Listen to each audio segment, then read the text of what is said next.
కామారెడ్డి జిల్లాలో CJI BR గవాయ్పై యత్నాన్ని తీవ్రంగా ఖండిస్తున్నామని, ఇది ముమ్మాటికి రాజ్యాంగంపై దాడి అని నంద రమేష్ అధ్యక్షులు అన్నారు. సుప్రీంకోర్టు ప్రధాన న్యాయమూర్తి జస్టిస్ బీఆర్ గవాయ్పై దాడికి నిరసనగా కామారెడ్డి బార్ అసోసియేషన్ విధులు బహిష్కరణ చేశారు. దాడి స్వతంత్ర న్యాయ వ్యవస్థ మీద దాడి మాత్రమే కాదు, భారత రాజ్యాంగంపై దాడి అని ఈ సందర్భంగా తెలియజేస్తున్నామన్నారు. ఈ కార్యక్రమంలో బార్ అసోసియేషన్ అధ్యక్షులు నంద రమేష్, సీనియర్ నాయకులు జగన్నాథం, శంకర్ రెడ్డి, వెంకట్రామరెడ్డి, ఖ్యాతం సిద్ధిరాములు తదితరులు పాల్గొన్నారు.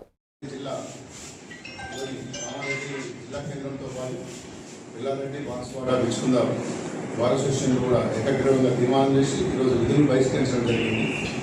ఈ ప్రజాస్వామ్యంపై దాడిగా భావిస్తున్నాం.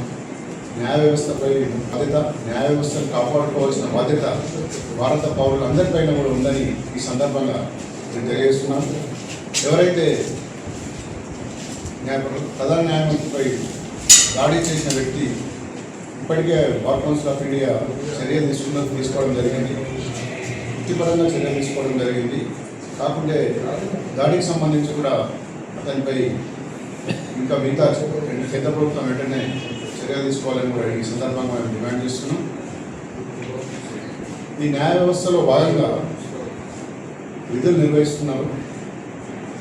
కొన్ని సందర్భాల్లో కేసులు విషయంలో కొంత చర్చ కూడా సుప్రీంకోర్టులో ప్రధాన న్యాయమూర్తిపై జరిగిన దాడిని తీవ్రంగా ఖండిస్తూ ఉన్నాం. కామారెడ్డి బార్ అసోసియేషన్గా ముఖ్యంగా ఇటువంటి దాడికి పాల్పడడం అనేది చాలా హేయమైన చర్యగా మేము భావిస్తున్నాం. దేశవ్యాప్తంగా చూస్తే ఒక అత్యున్నతమైన న్యాయస్థానంలో ఇది జరగడం అనేది రాజ్యాంగం మీద దాడి, ప్రజాస్వామ్యం మీద దాడి, ముఖ్యంగా దేశ ప్రజల మీద దాడిగా మేము భావిస్తూ ఉన్నాం. గడిచిన 10-11 ఏళ్లలో ఈ కాలంలో చూస్తూ ఉంటే ఈ దాడులు అనేవి సర్వసాధారణంగా కనిపెడుతూ ఉన్నాయి. ముఖ్యంగా దేశంలో ఒక భావాజాలపరమైనటువంటి ఉన్మాద చర్యలు చాలా క్లియర్గా స్పష్టంగా కనబడుతూ ఉన్నాయి. కాబట్టి ఇటువంటి చర్యలకు ఆజ్యం పోస్తున్నటువంటి కేంద్ర ప్రభుత్వం కావచ్చు, బీజేపీ సర్కార్ కావచ్చు, వెనక ఉండి నడిపిస్తుందనడంలో ఎలాంటి సందేహం లేదనేది క్లియర్గా అర్థం చేసుకోవాలి దేశ ప్రజలు.